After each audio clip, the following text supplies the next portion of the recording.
Tinggal selangkah lagi, kasus pembunuhan berencana Brigadir Yosua memasuki persidangan. Setelah menerima pelimpahan berkas perkara dan tersangka dari penyidik, jaksa kini telah menyelesaikan surat dakwaan untuk diberikan ke pengadilan. Jaksa akan menyerahkan surat dakwaan untuk 2 perkara. Perkara pertama soal pembunuhan berencana Yosua oleh Ferdy Sambo dan 4 tersangka lain dengan jerat pasal 340 KUHP dan pidana maksimal hukuman mati. Sementara dakwaan kedua terkait perkara obstruction of justice atau penghalangan penyidikan yang juga menjerat Sambo dan 6 tersangka lain.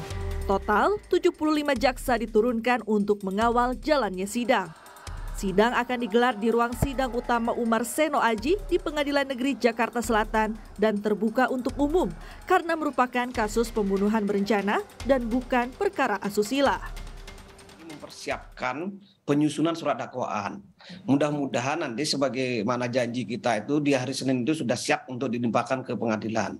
Artinya apa? Tim lagi menyusun surat dakwaan secara cermat, ya, secara lengkap agar tidak terjadi hal-hal yang tidak kita inginkan di persidangan.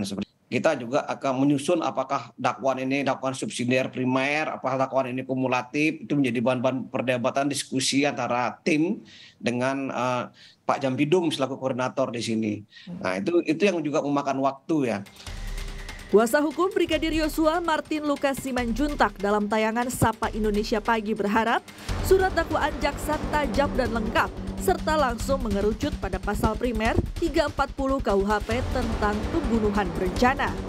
Harapan saya ya untuk persidangan nanti yang pertama adalah surat dakwaan ya. Surat dakwaan haruslah lebih tajam daripada pisau dengan mengikuti ketentuannya cermat, jelas dan lengkap. Nah, surat dakwaan ini harus bisa mengerucut nantinya ke arah dakwaan primer yaitu pasal 340. Karena kami percaya ini bukan pembunuhan spontan, ini merupakan pembunuhan yang sifatnya adalah perencanaan. Ferdy Sambo dan kawan-kawan tahu betul bahwa apa yang mereka rencanakan itu dan apa yang mereka tunaikan, ya, kecuali mungkin Barada Eliezer itu adalah permufakatan jahat dan memang bertujuan untuk menghilangkan nyawa almarhum dalam hal ini. Yang berikutnya mengenai kesaksian, ya, kesaksian ini kan kalau saya nilai ya nantinya yang akan benar-benar menjadi kunci daripada kesaksian ini ya sesuai dengan alat bukti berdasarkan pasal 184 KUHP itu nanti yang paling bisa dipercaya itu ya hanya Richard Eliezer ya. Kalau yang lain saya masih belum yakin gitu mereka akan jujur di depan persidangan. Even itu Ricky Rizal. Jerat pasal 340 soal pembunuhan berencana Yosua oleh Sambo juga diyakini pakar hukum pidana Asep Iwan Iriawan. Fakta persidangan serta bukti-bukti yang diperoleh menurut Asep tidak terbantahkan dan bisa menjerat Ferdy Sambo dengan pasal pembunuhan berencana. Persidangan, fakta-fakta persidangan, alat bukti maupun barang bukti, ingat pidana itu kan sah dan meyakinkan, sah itu dengan alat bukti, meyakinkan dengan barang bukti. Kalau alat-alat bukti saya pikir, nah tinggal nanti kita yang belum tadi betul, misalkan apakah KM atau RR atau apa yang lainnya akan membela FS atau saling menguntungkan mereka, saya pikir apakah bersesuaian atau tidak. Kedua juga barang bukti kan tidak terbataskan, beberapa rekaman walaupun telah dirubah, tapi kan satu kenangan lain ketika rekonstruksi nampak. FS ini kan sebagai terdakwa, perkaranya dia sendiri. Dia juga sebagai saksi dalam perkara lain, diantaranya untuk E dan lain-lain. Konsekuensi dia, saya seyakin-yakinnya ya, baik oleh JPU maupun timnya Pak Roni, ya saya yakinnya. Kalau dia nggak konsisten justru di sana kan jadi babak belur malah dia. Siapapun pengacaranya, berapapun jumlah pengacaranya, saya berani mengatakan kalau FS itu telak 340 terbukti kok. Pasca penyerahan dakwaan dari kejaksaan ke pengadilan, sidang perdana biasanya dilakukan 3 hingga 7 hari. Itu artinya sidang perdana kemungkinan digelar pertengahan Oktober. Kini publik menanti jalannya persidangan dan berharap fakta terbuka seterang-terangnya. Tim Liputan Kompas TV. Kita bergabung dengan jurnalis Kompas TV Tifal Solesa di Pengadilan Negeri Jakarta Selatan guna memantau penyerahan dakwaan dari kejaksaan ke pengadilan. Tifal, hingga siang hari ini apakah bisa dikonfirmasi kira-kira pukul berapa pihak kejaksaan akan menyerahkan berkas dakwaan ke Pengadilan Negeri Jakarta Selatan?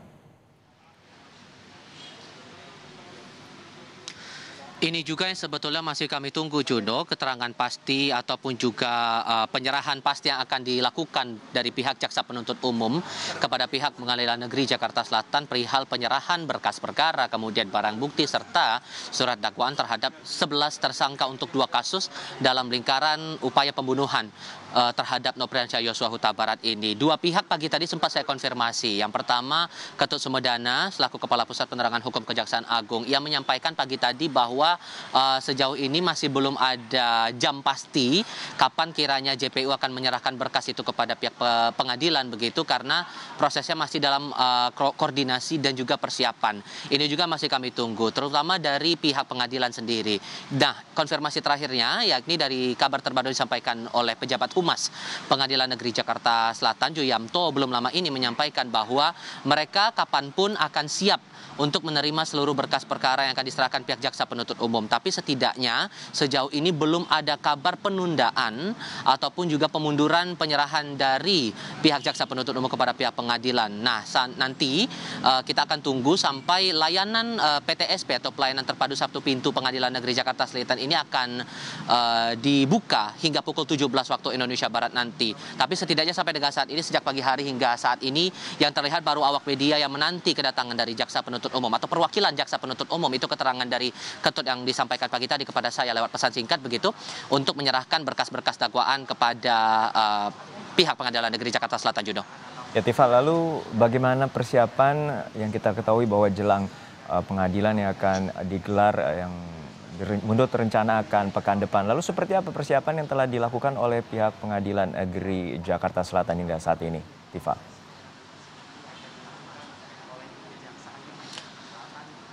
Yang jelas sejumlah koordinasi dilakukan. Pagi tadi ada koordinasi yang dilakukan antara pihak Pengadilan Negeri dengan Komisi Kejaksaan Republik Indonesia. Tadi Ketua Komjak Barita Simanjuntak bersama dengan sejumlah anggota Komjak juga sudah melakukan pertemuan tadi dengan Ketua Pengadilan Negeri Jakarta Selatan begitu, dan melakukan koordinasi.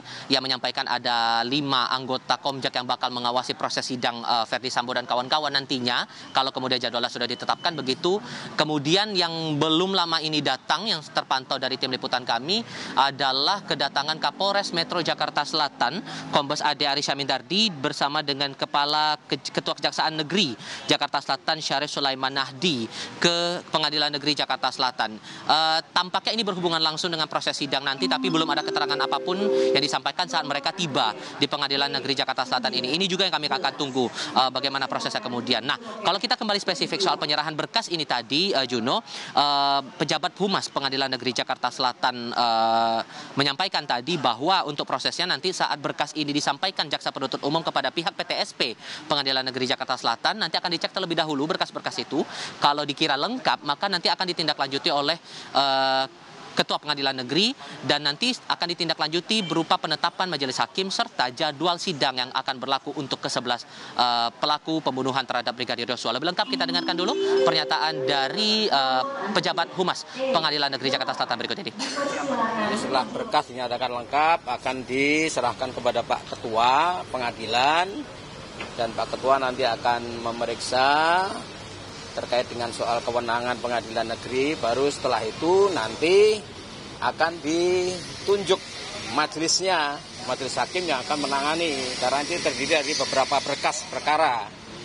Dan nanti oleh majelis hakim yang telah ditunjuk akan ditetapkan hari sidangnya.